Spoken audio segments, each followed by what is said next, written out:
ಜೀವನದಾಗ ಒಂದ್ಸಲಿ ಆದ್ರೂ ಅಪ್ಪು ಸರ್ ಜೊತೆ ಒಂದಾದ್ರೂ ಫೋಟೋ ತಕೋಬೇಕು, ಇಲ್ಲ ಅದು ಆಗ್ಲಿಲ್ಲ ಅಂದ್ರೆ ದೂರ ನಿಂತಾದ್ರೂ ಅವ್ರಿಗೆ ಲೈವ್ ಆಗಿ ನೋಡ್ಬೇಕು ಅನ್ನೋದನ್ನ ಎಷ್ಟೋ ಕೋಟ್ಯಾಂತರ ಅಭಿಮಾನಿಗಳ ಕನಸಾಗಿತ್ತು. ಬಟ್ ಆ ಕನಸಾಗಿ ಉಳಿದು ಬಿಡ್ತು. ಅದ್ರಾಗ ನಾನು ಒಬ್ಬ. ಹಿಂಗೆ ಒಬ್ರು ವ್ಯಕ್ತಿ ನನಗೊಂದು ಮೆಸೇಜ್ ಹಾಕ್ತಾರೆ, ನೀವು ಯಾವತ್ತಾರು ಹುಟ್ಟು ಹಬ್ಬದ ದಿನ ಹತ್ತಿರನಾಣ ಅಂತ ಹೇಳಿ. ಆ ವ್ಯಕ್ತಿಗೆ ನಾ ಈ ಆನ್ಸರ್ ಕೊಡ್ತೀನಿ. ಇನ್ನೂವರೆಗೆ ನನಗೆ ಯಾರು ಕೇಳ್ದಿರೋ ಕ್ವಶನ್ ನೀವ್ ಕೇಳಿರಿ. ನಾನು ಕೊನೆಯದಾಗಿ ಖುಷಿ ಪಟ್ಟಿದ್ದು ನಾಳೆ ನನ್ನ ಹುಟ್ಟು ಹಬ್ಬ ಅಂತ ಹೇಳಿ 2021 ಅಕ್ಟೋಬರ್ 28. ಮರ್ದಿವ್ಸ ಎಂತ ದೊಡ್ಡ ಘಟನೆ ಐತೆ ಅಂತ ಹೇಳಿ ಇಡೀ ಆಲ್ ಓವರ್ ಇಂಡಿಯಾಗೆ ಗೊತ್ತು.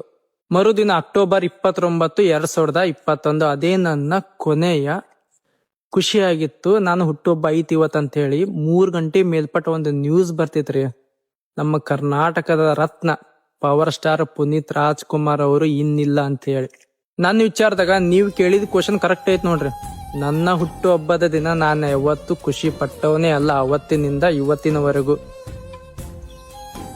ಬಾಳ ಕಂಟ್ರೋಲ್ ಮಾಡ್ಕೊಂಡು ಈ ವಿಡಿಯೋ ಮಾಡಿ ನಾನು ನಿಮಗಂತೂ ಆನ್ಸರ್ ಸಿಕ್ತಂತ ಅನ್ಕೋತೀನಿ.